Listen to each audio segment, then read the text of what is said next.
Hey guys, Sandy here. Welcome back to the channel. Today is May I Scraplift You, and today I am scrapjacking Crystal of Pineapple Papers, who came up with the May I Scraplift You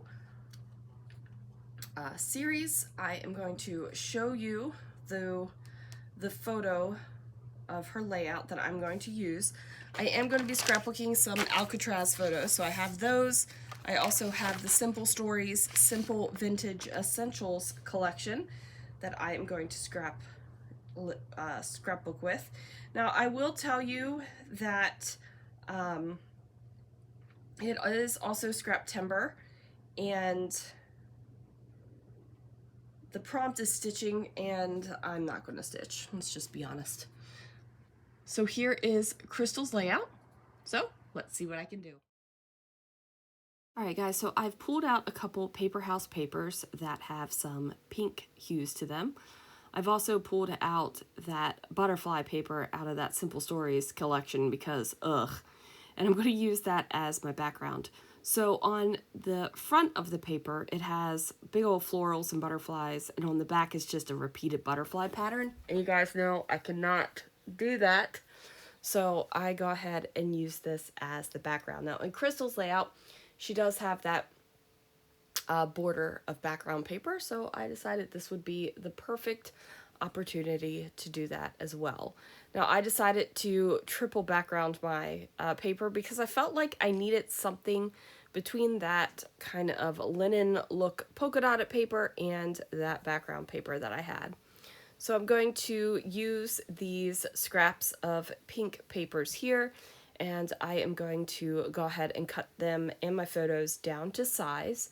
Now, if you really wanted to save paper, you could have used one sheet of pink paper, gutted it, and used the inside of that paper to mat your photos here. But I decided that I was not really concerned with saving all of the paper. I'm actually more concerned with using the paper up. So there is that. So now I am going to just get those photos matted. I am giving them about 1/4 of an inch of a mat, and that's just going to give that small peak of pink around those photos. And it is such a pale pink that it's really not in your face, and it kind of just adds an extra color that you might not even realize is there. So I have an up-close photo of Alcatraz Island. I have one of the photos that I took of this sign, and this photo was not that great. It wasn't centered, so it was perfect to be the photo that gets cut down on this layout here. I also have a far away shot, and honestly, I don't know if I took that as we were arriving to Alcatraz or we were leaving Alcatraz. But I do have that shot in there as well, and I think this will be a great addition to the Alcatraz pages in my album, which is definitely 100% turned into an Alcatraz album because I have that many photos. You wouldn't think that, you know, a jail would be that interesting, but it really was. So I've got these little chipboard things from the dusty attic, and I'm going to cut them apart and place them underneath of my photos in the same places where Crystal has added her embellishments to her layout. And it's just a matter of figuring out where I want them to go and then how I want to embellish, because I've got the base, I've got the photos, now it's time to do the pretty things, and I love doing the pretty things. You know, sometimes scrapbooking is just about the story, sometimes it's just about getting that memory down, but sometimes it's just about playing with the pretty things, and this is one of those moments where I am playing with the pretty things. So I have this wood veneer piece from MK Shop, which is some assemblage required, and it is a steampunk piece where it's kind of like a propeller ship with a light bulb on top. And I decided that this would be perfect for these photos. It just felt like it went there. Now, as you can see, I am using some foam butterflies to add some dimension to the back of the photographs. I bought these foam butterflies a while ago, and I thought I was being kind of funny because they are foam butterflies. I got them at work, and I knew that I would be cutting them apart to use them as foam kind of mounting, right? And I don't know. I guess I get some sort of sick satisfaction of using foam butterflies on my layouts, even though not really a fan. Now, I do have to say that there have been some layouts that I have made with butterflies that I have absolutely loved, and they were all appropriate times to use butterflies on a layout. I just don't think butterflies are similar enough to hearts and stars and flowers that are generic things that could go on just about any layout. They just don't do it for me, guys. Let me know in the comments below what is your one thing that is not really a fan of on layouts. And who knows, I may grow out of the not liking the butterfly thing, because I did grow out of not liking brackets on layouts. That was years and years and years ago, probably 15 years ago now. I couldn't stand brackets on layouts, and I have brackets on layouts now. So just like naked tag holes didn't used to be a thing for me, but they became a thing for me. So your tastes and your views on your scrapbooking products definitely change over time. And that's okay. Embrace the scrapbooker that you are in the moment, and don't worry about how you felt 15 years ago or how you'll feel 15 years in the future.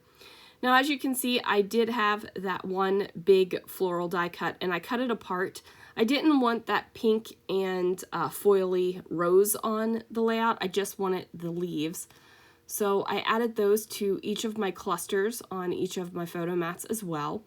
And then I decided to pull out that Simple Stories collection because I kind of forgot about it after I pulled out the background paper, and went ahead and got one of the foam words, which says today, a couple of hearts, and then I was like, oh wow, this is perfect. This would be a perfect photo mat. So I pulled up the photo and decided to place this down as well. There's a lot of top-down scrapbooking gonna be going on here in these clusters, guys. Sometimes I have the foresight to, plan the layout and how I want it to be and how I want all my layers to layer and how I want to cluster things together. And sometimes I just don't, and I end up going top down, which means you're picking up and putting down stuff that you've already put down. So, not the most efficient way of scrapbooking, but sometimes that is just the way it goes. I did use the other side of this die cut up here on the third photo. I felt like since I had extra bits sticking out of two of the photos, I probably should do it to the third as well. That way it would all kind of have the same feeling. Each photo cluster would have the same feeling. Now I'm going to go through the die cuts and like chipboard pieces box for all of that Simple Stories collection, and I'm just picking through and trying to figure out what I want to use, because I'm not exactly sure where I'm going with this, right? Like, I know I need to add in some sort of florals because Crystal has florals on hers, and I've also got this weird thing going on where a lot of my Alcatraz layouts are what I would consider pretty layouts. So that needed to go on there too, which is probably one of the reasons why I went for the pink paper with this. And then it's just a matter of trying out the different word phrases, trying out the different chipboard pieces, and seeing what feels good and what looks right, and something that isn't going to give a lot of extra weight to one cluster over the other one. So I did decide to put on that chipboard clip up here on the upper left photo, and kept that kind of down there where the cluster was, even though my original thought was to put it at the top of the photo. This really cool old hinge piece, I wanted to get on there somehow, but it just didn't fit anywhere. It just looked like some big old honkin' hinge that was like, why does that even belong on that layout? And then I dig down to the very bottom of my die cut pieces and I find the black and white florals. And I'm like, you know what? This would be pretty awesome to put these black and white florals on this layout, even though my leaves are varying shades of green. So I go ahead and cut apart one of the florals, and then I use a tiny little floral for this one. Of course, I have to add some pop foams to this because it is leaning down, and I can't have a label that says lovely leaning down on the page. It's already fighting the photo, which is not straight on. Like I said, this was a poorly composed photograph, so that's why it got cut up and put here. I do have a better photo of the Alcatraz Island sign. And now I've got those black and white florals that I went ahead and I ripped those bad boys in half, or almost in half. And then I'm going to layer that as well. So I've got it up there up at the top, and then I'm like mess around and futz around with it a little bit. And I switch out the flowers, and I'm like, do I want the bigger flower on the upper photo and I'll put the smaller flower down here? Do I want it up at the top? Like, I'm just trying to mess around with where I think it looks the best. I want it there. I like the way it looks. It's just a matter of finding that perfect placement. Now, I don't mind spending 2 or 3 minutes messing around with this kind of thing and just trying to figure out exactly where I want it to go. But this would not be something that I would spend like 6 hours on. I would just finally put it down, move on, and say done is better than perfect, even though I think my placement is pretty spot on. Just had to straighten out that photo a little bit because it was just a tiny little bit crooked. And then I'm looking at this and I'm thinking, okay, this layout is pretty much finished, except I want to bring in a little bit more of the pink. So I go ahead and grab some Fancy Pants Designs enamel dots, and they do have this pale pink on there. So I'm putting 3 enamel dots in each of the clusters, and they're different size enamel dots, so there is a variety, and I like the way it looks. And then I was like, I only got 3 more. Maybe I'll just stick them up on the top of the title as well, and then that will finish off my entire line of enamel dots. Well, that was too much. I didn't like it. So those extra 3 enamel dots came off, and they are going to be put away to use another day. But then that is going to finish this layout, you guys. Thanks so much for watching, and I will see you guys again real soon for another video.